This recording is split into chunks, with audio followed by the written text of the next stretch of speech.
Hello everyone, welcome back to the aspirants invincible YouTube channel. आज हम इसमें UGC NET JRF की series जो स्टार्ट की है उसका सेकंड पार्ट पढ़ाई करेंगे, लेक्चर वीडियो रिकॉर्ड करेंगे। और इसके पहले एक रिक्वेस्ट करूँगा कि यूट्यूब चैनल को सब्सक्राइब कर लें और टेलीग्राम चैनल को ज्वाइन कर लें ताकि आपको सारे के नोट्स, स्टडी मटेरियल आपको अपडेट प्रोवाइड की जा सके और मटेरियल आपको मिले। Okay, thank you so much. तो हमने ये पढ़ लिया था, टीचिंग एप्टीट्यूड फर्स्ट चैप्टर है। फर्स्ट चैप्टर का सेकंड पार्ट हम रिकॉर्ड करेंगे आज हम और पढ़ाई करेंगे। सो हम पढ़ने जा रहे हैं कैरेक्टरिस्टिक्स ऑफ टीचिंग। टीचिंग के लिए कौन कौन से कैरेक्टरिस्टिक होते हैं जो हम देखेंगे। एक टीचर को कौन कौन से कैरेक्टरिस्टिक होने चाहिए। एक टीचर में, एक बेहतरीन टीचर बनने के लिए आपको क्या क्या ध्यान रखना चाहिए। फर्स्ट ऑफ ऑल, एक पहला है कि professional activity. You should consider teaching as a professional activity. It is a professional activity, okay, which involves a teacher and a student, emphasizing overall development and the growth of student. Professionalism helps students in regular and synchronizing with the aims and objectives. अगर professionalism नहीं है तो discipline नहीं आएगा, discipline नहीं है तो एक रेगुलर इंटरवल में एक रेगुलर और सिंक्रोनाइजिंग नहीं आएगा, रूटीन नहीं आएगा पढ़ाई में। So teaching is a professional activity. आपको टाइम टू टाइम असेसमेंट करना है, टाइम टू टाइम पढ़ाई करनी है, टाइम टू टाइम पढ़ाना भी है। Next is interactive process. Next thing is interactive process. हमने डेफिनेशन में पढ़ा था। एडमंड किसने दी है डेफिनेशन? डेफिनेशन में देखा था, teaching is a interactive process. Edmund Amidon का जो डेफिनेशन है, teaching is a interactive process, याद रखो, डायरेक्ट यूजीसी नेट में पूछा जा सकता है। सो इंटरेक्टिव प्रोसेस है, इसका मतलब क्या है कि टीचर जो हो वो इंटरेक्ट करे अपने बच्चों के साथ में, स्टूडेंट के साथ में। Is interactive with the purpose and objective. Normally it is an interaction which is two sided, means two way.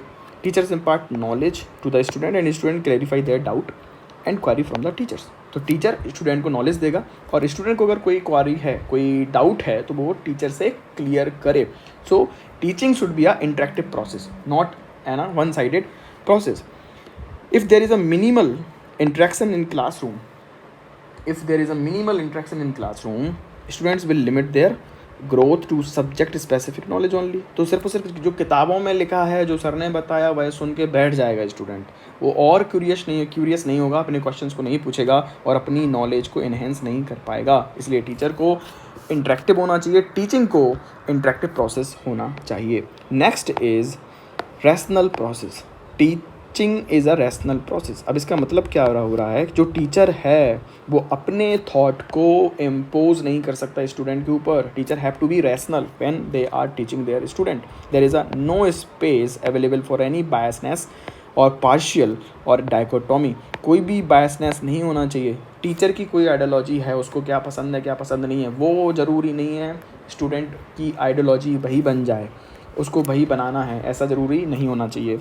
Next is teaching is a science. Teaching एक साइंस की तरह है। साइंस की तरह क्या है? प्लान्ड और सिस्टमेटिक प्रोसेस होती है। कभी भी कुछ भी नहीं पढ़ाने लगना है, एक सिस्टमेटिक तरीके से पढ़ाया जाता है। सबसे पहले इंट्रोड्यूस किया जाता है, फिर डेफिनेशन बताई जाती है, मीनिंग क्या है, फिर ऑब्जेक्टिव, इस तरीके से। तो different method, strategies as well as technique are use during the process for teaching. Few carefully planned practices are also adapted to enhance the learning outcomes. Therefore teaching is a science. Teaching is a science की तरह लेना चाहिए। तो उसको planning होनी चाहिए, एक teacher को अच्छी तरीके से प्लान करना चाहिए, अच्छी तरीके से उसको सिस्टमेटिक तरीके से पढ़ाना चाहिए ताकि स्टूडेंट के माइंड को बहुत बेहतरीन तरीके से नॉलेज मिल सके, समझ सकें, चीज़ों को ग्रैस्प कर सके। Simple. Next is teaching is a specialized task. Teaching एक स्पेशलाइज्ड टास्क है, मतलब teaching is a specialized task and some specific set of skills में be required accomplish to the desired objective। तो कोई भी खड़ा होकर टीच नहीं कर सकता आसानी से। अच्छा टीचर वही है जिसके पास एक स्पेशलाइज है, एक्सपर्ट है टीचिंग में, जो सारे के सारे प्रिंसिपल को, कैरेक्टर्स को ध्यान में रख के पढ़ाई कराए। Next is continuous process. Teaching is a continuous process. तो ऐसा नहीं आपने एक दिन पढ़ाया, 2 दिन की छुट्टी, फिर से पढ़ाया, फिर गैप कर लिया। डिसिप्लिन होना चाहिए। Teaching is a continuous diverse which can be is a life long process. इसीलिए बच्चे पढ़ाई करते बचपन में स्टार्ट करते हैं, स्कूल्स जाते हैं 10 से 12 साल तक, 15 साल तक स्कूल जाना, उसके बाद में कॉलेज में जाना, उसके बाद में कहीं और जॉब के लिए कंपटीशन में जाना। That is a continuous process because learning as well as teaching both goes together, and learning is a lifelong process, and to teach effectively a teacher has to learn accordingly। तो जो teacher है उसको भी continuous process में involve होना चाहिए। Teacher को अपनी नॉलेज कंटिन्यूसली एनहेंस करना चाहिए ताकि वह बच्चों को अच्छी तरीके से पढ़ा पाए, उनकी नॉलेज एनहेंस कर पाए। Next is diversity. Teaching is a diversity. There should be diversity within the teaching. Practically, no two students are same. कोई भी दो बच्चे स्टूडेंट क्लास सेम नहीं रहेगी, मतलब उनकी कैपेबिलिटी सेम नहीं है, उनकी मेंटल IQ सेम नहीं है, SQ सेम नहीं है, EQ सेम नहीं है. So no classroom can have similar students. Therefore, there will be a lot of diversity when we compare two classrooms. So teachers have to be prepared. Teachers have to be prepared a lot of diversity for the lot of diversity with the planned strategy. Simply. Next is based on analysis. Based on analysis and feedback. Teaching is based on analysis and feedback. अगर analysis नहीं होगा, feedback नहीं मिलेगा बच्चों को, तो teacher को पता कैसे चलेगा? Method and strategy should be analyzed and assessed because analysis and assessment may provide for the betterment. तो कंटिन्यूस असेसमेंट होना चाहिए, कंटिन्यूस एनालिसिस होना चाहिए, बच्चों को क्या समझ में आ रहा है, क्या समझ में नहीं आ रहा। जिन बच्चों को समझ में नहीं आ रहा उनको प्रॉब्लम कहाँ पे आ रही है, दूसरे तरीके से समझाना चाहिए। That is based on analysis and feedback simply. Next is teaching is an art. Teaching is an art. तो टीचर एक आर्टिस्ट की तरह होता है। इस पर varying competency, different students, teachers plan, execute different tasks and practices. So executing these tasks involve a lot of creativity because of the flexibility involved task. We considered teaching as an art. Teaching एक art की तरह है, बहुत सारे plan होने चाहिए, execute strategy use करता है, आर्टिस्ट इन्वॉल्वमेंट अट्रैक्ट करेगा स्टूडेंट को नॉलेज की तरफ। तो टीचिंग इज़ एन आर्ट। वहाँ पे क्रिएटिविटी होनी चाहिए। ये नहीं कि रट्टू तोता बना दिया, जो किताब में लिखा वही समझा दिया, लिखवा दिया, याद कर लो, लिख दो एग्ज़ाम में। ये नहीं है टीचिंग। टीचिंग है नॉलेज को बेहतरीन तरीके से एक्सप्रेस करना, उसको इमेजिनेशन के थ्रू समझाना, क्रिएटिविटी इन्वॉल्व करना, interactive banana. Next is teaching is a moral activity. अब टीचिंग एक मोरल एक्टिविटी है, इसका मतलब क्या हो रहा है? तो मोरल वैल्यूज़ इन्वॉल्व होती हैं टीचिंग में।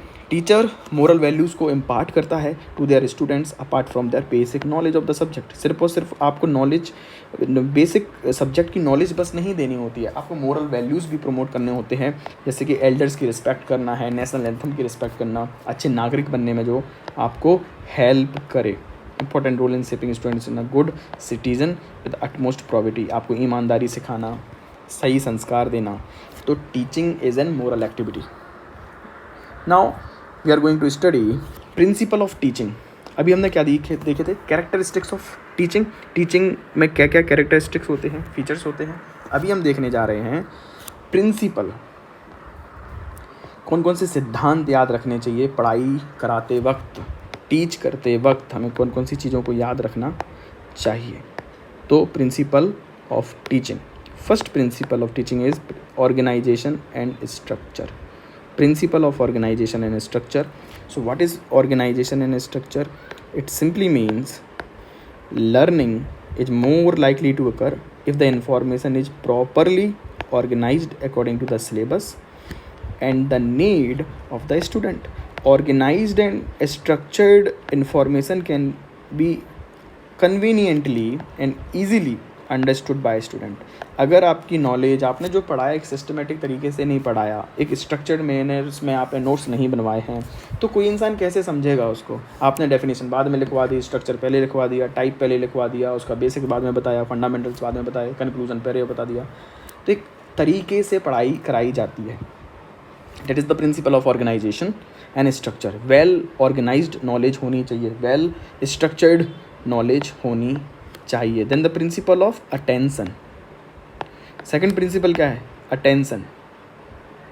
टीचिंग का सिद्धांत है attention.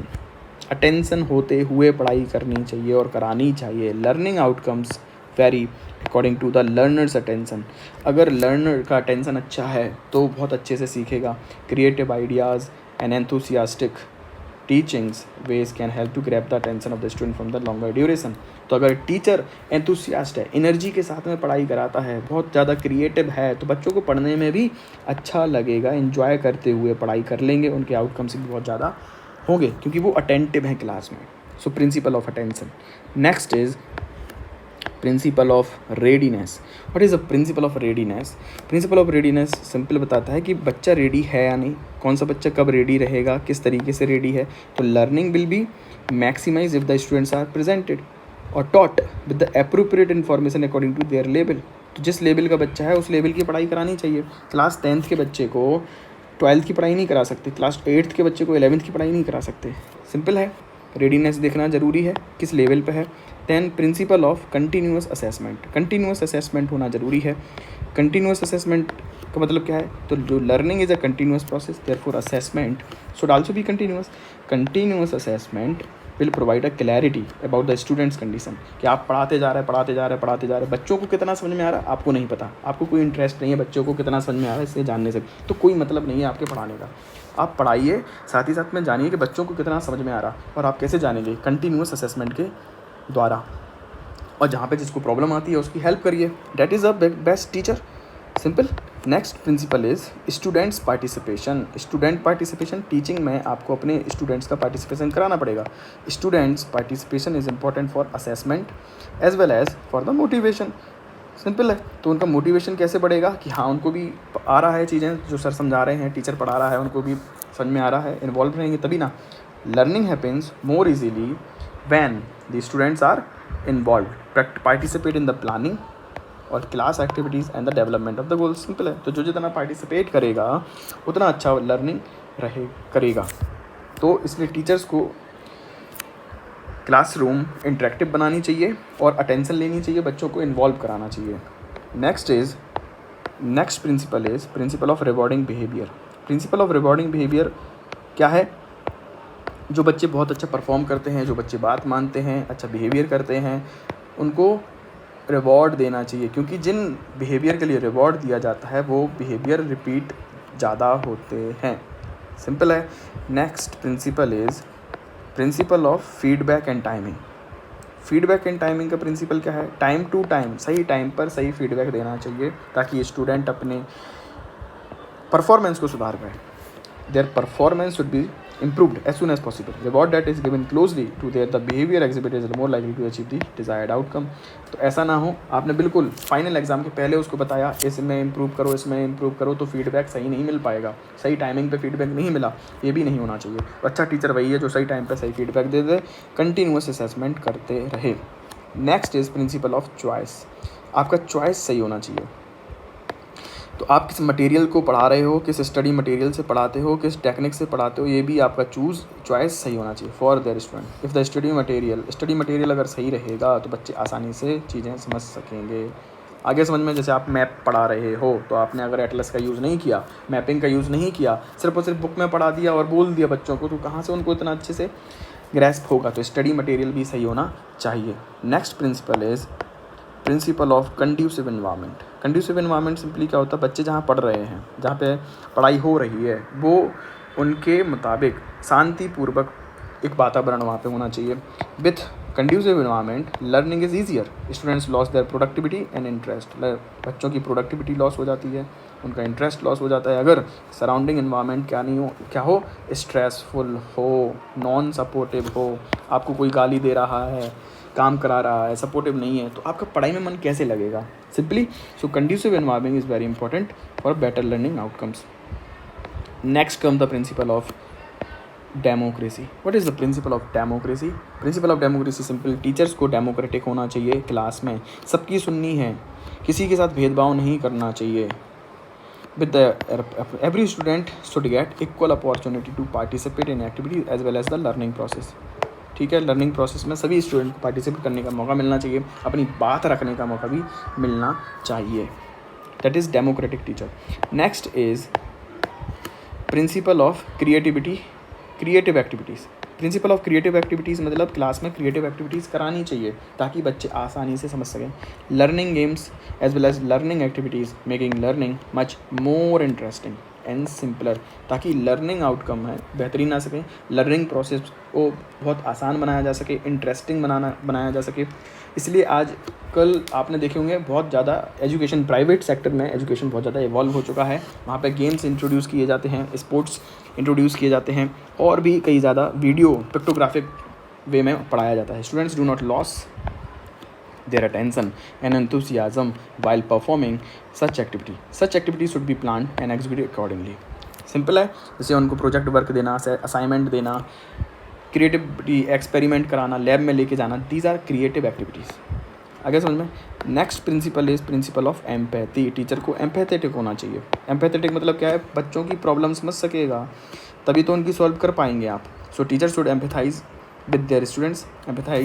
Empathy signify here that teacher will consider students problems as their own and will support them to solve it. Simple है, लोगों की, बच्चों की प्रॉब्लम को अपनी प्रॉब्लम की तरीके से देखना चाहिए। जो बच्चों के साथ प्रॉब्लम हो रही है उनकी सॉल्व करने की हेल्प करना चाहिए। Principle of repetition, there is a principle of repetition. What does it mean कि जो भी आपने पढ़ाया उसको रिवीजन कराना ज़रूरी है, असेसमेंट कराना ज़रूरी है, तभी जाके बच्चे लंबे समय के लिए उसको ग्रैस्प कर पाएंगे। Revise again and again, they will learn easily, memorise their subject matter through the monthly test assessment and the teachers can make sure that their student will revise subject matter. Simple है, principle और repetition बहुत ज़्यादा important है। Next principle is individual difference. Principle of individual difference क्या कहलाता है कि every individual is different from other individual, है ना। Teachers should acknowledge well in advance that every child is different and unique, therefore every child needs different strategy to learning and teaching methods. Pedagogy and teaching ideas should involve highly flexible. They should be highly flexible and it should align according to the needs of the different students. Simple है, ऐसा होना चाहिए। अब एक pictographic form में अगर हम समझें जो भी हम पढ़ रहे हैं, इंटरेक्टिव कैसे बनाएं, तो अपना कमेंट में आप आंसर लिख सकते हो कि आपने जो भी पढ़ा वो समझ में आया या नहीं आया है। प्रिंसिपल ऑफ टीचिंग्स क्या है? तो principle of teaching simply principle of selection है, प्रिंसिपल ऑफ इंटरेस्ट है। सिलेक्शन का मतलब है आपके मटेरियल सही सिलेक्ट करो, इंटरेस्टिंग बनाना चाहिए प्रिंसिपल टीचिंग प्रोसेस को। प्रिंसिपल ऑफ डिवीज़न है, डिवाइड करके चीज़ों को पढ़ाना चाहिए, समझाना चाहिए। इंडिविजुअल डिफरेंस, हर स्टूडेंट की नीड अलग है, हर स्टूडेंट का मेंटल पावर अलग है, ये आपको समझना चाहिए। प्रिंसिपल ऑफ एक्टिविटी मीन्स आपको टीचिंग को एक एक्टिविटी की तरह बनाना चाहिए, इंटरेस्टिंग एक्टिविटी के थ्रू लर्निंग आउटकम निकालने चाहिए। प्रिंसिपल ऑफ प्लानिंग, हर चीज़ आपको प्लान करना चाहिए, किस तरीके से आप समझाएंगे, किस तरीके से असेसमेंट करोगे, किस तरीके से फीडबैक दोगे बच्चों को, उनको इन्वॉल्व कैसे करोगे। These are the principle of planning. Principle of empathy, आपको बच्चों के साथ में इन्वॉल्व करना है, उनकी प्रॉब्लम को सॉल्व करना है, उनकी प्रॉब्लम को अपनी प्रॉब्लम समझना है। Principle of interaction, principle of interaction मतलब क्या है, टू वे कम्युनिकेशन होना चाहिए क्लास में। सिर्फ ऐसा नहीं आप बोलते चले जा रहे हो और स्टूडेंट कुछ भी क्वायरी नहीं कर रहा है, कोई डाउट क्लियर नहीं कर रहा, वो सिर्फ सुन रहा है। That is not correct way of teaching. Principal of attention, students को अपना अटेंशन टीचर की तरफ रखना चाहिए। तो टीचर्स को एनर्जाइज होना चाहिए, एनर्जेटिक होना चाहिए, एंथुसियास्टिक होना चाहिए और अटेंटिव कर सकें बच्चों को। Principal of creative activities, creative activities मतलब बच्चों को इन्वॉल्व करने के लिए क्रिएटिव एक्टिविटीज़ करानी चाहिए। जैसे मॉडल सिस्टम है, असाइनमेंट देने चाहिए, लैब में एक्सपेरिमेंट कराने चाहिए, स्पोर्ट्स कराने चाहिए, गेम खेलने चाहिए बच्चों के साथ में, पजल्स खेलने चाहिए। These are the principle of creative activities. Then principle of definite aim, एक फिक्स्ड एम होना चाहिए, क्या टाइम इंटरवल में कितना पढ़ाना है, किस तरीके से पढ़ाओगे आप, तो फिक्स्ड एम के साथ में चलोगे, डिसिप्लिन होना चाहिए। And principle of revision, time to time revise करना ज़रूरी है, रिपीटेशन ज़रूरी है, तब जाके आप लंबे समय के लिए चीज़ें ग्रैस्प कर पाओगे। Then next heading is requirement of teaching. What are the requirement of teaching? Teaching की क्या क्या रिक्वायरमेंट होती हैं, टीचिंग की क्या क्या रिक्वायरमेंट हैं? So, first requirement is teacher and the student. Simple, teacher और student है, because teacher is a independent variable. यहाँ पर टीचर क्या है? टीचर इंडिपेंडेंट वेरिएबल है, स्टूडेंट डिपेंडेंट वेरिएबल है, क्योंकि स्टूडेंट डिपेंड करता है टीचर पर। टीचर कैसा होगा उसका आउटपुट डिपेंड करेगा टीचर पे। टीचर तो इंडिपेंडेंट है। और the very first and the foremost requirement of the teaching, teacher should be aware about their students nature, student की नेचर के बारे में उसका अवेयर होना चाहिए, उनकी हैबिट के बारे में अवेयर होना चाहिए। Their teaching strategy will depend on students behaviour as well as their nature and learning abilities. तो उनकी जो किस तरीके से टीचर पढ़ाएगा, किस तरीके से टीचर समझाएगा, ये सारा का सारा डिपेंड करना चाहिए बच्चे कैसे हैं, बच्चों की हैबिट कैसी है, बच्चों को कितना समझ में आता है, बच्चे किस तरीके से सीखेंगे, ये सारी रिक्वायरमेंट होती है। Various methods, strategy, aids and learning materials are used by the teachers to deliver the knowledge and enhance the learning outcomes and assessing their students. For example आपको मैपिंग समझानी है तो आपको एटलस होना ज़रूरी है, आपको ग्लोब आपके पास में होना चाहिए, आपको अदर एक्टिविटी के थ्रू, गेमिंग के थ्रू मैपिंग समझानी चाहिए। Teaching is a complex continuous process, therefore qualities like enthusiasm, resolution, tolerance can help students to maximise their learning. Simply है, टॉलरेट नहीं होगे तो स्टूडेंट के क्वेश्चंस को जवाब कैसे दे पाओगे, उनकी थोड़ी सी मिसबिहेवियर को भी आपको सहन करना चाहिए। टॉलरेट नहीं रहेगा टीचर तो वो उसको हार्ड पनिशमेंट दे सकता है। एंथुसियाज्म नहीं होगा तो बच्चा अटेंशन कैसे देगा, बच्चा इंटरेस्ट कैसे लेगा। रेजोल्यूशन नहीं होगा तो फिक्स टाइम इंटरवल में सिलेबस कंप्लीट कैसे करा पाओगे। डिसिप्लिन नहीं रहेगा तो बच्चे गुड हैबिट कैसे ग्रैस्प करेगा टीचर से। So student should be curious, student को क्यूरियस होना चाहिए about their subject, classroom activities, lecture, games and book. Learning outcome can be enhance through classroom activity based learning. Classroom activity based learning क्या होता है? Activity के through पढ़ाई करवाना। Regular और इंक्लूसिव एवेल्यूशन होना चाहिए। Is important to assess the performance of student and suggest pragmatic measure for the improvement. Inclusive evaluation का मतलब हो रहा है कि सिर्फ और सिर्फ ये नहीं देखना चाहिए कि आपने जितना पढ़ाया उतना याद है बच्चों को, नहीं, उनके पास अच्छी हैबिट डेवलप हो रही है कि नहीं हो रही है, उनके पास डिसिप्लिन डेवलप हो रहा है नहीं हो रहा, बच्चे ईमानदार हैं कि नहीं है, बच्चे कितना स्पोर्ट्स में एक्टिव है कि नहीं है, बच्चे रिटेंशन कितनी है, बच्चा सुनता है सही कि नहीं, बच्चा अपने आप को रिप्रेजेंट कर सकता है कि नहीं। That is a inclusive development, evaluation. Next is discipline. Discipline is the foremost required quality for the teaching. सबसे ज़्यादा डिसिप्लिन होना बहुत ज़्यादा ज़रूरी है। When class is not disciplined, less discipline होती है तो teacher will not able to teach the students and deliver the planned things no matter what his qualification is. तो अगर टीचर और स्टूडेंट्स दोनों डिसिप्लिन नहीं है तो टीचर कितना भी क्वालिफाइड क्यों ना हो वो रिज़ल्ट नहीं दे सकता। Next is conducive environment. हमने पहले भी पढ़ा है कैरेक्टरिस्टिक्स में कि requirement of teacher is conducive environment that is mandatory for the effective communication and interaction between the teacher and student. तो कंड्यूसिव इन्वायरमेंट नहीं है। मान लीजिए आपने मैरिज गार्डन के बाजू में स्कूल खोल के रखा है, आप वहाँ पढ़ाई करा रहे हो, वहाँ पे डीजे साउंड का नॉइस वहाँ पे आएगा। आपने हाईवे के साइड में अपना स्कूल खोल के रखा है, ट्रैफिक जाम है वहाँ पर, बाज़ार में है, तो पढ़ाई कैसे कराओगे? बच्चों का अटेंशन कैसे रहेगा, फोकस कैसे कर पाओगे? ना आप कर पाओगे ना स्टूडेंट कर पाओगे, तो लर्निंग आउटकम्स पे भी इम्पैक्ट पड़ेगा।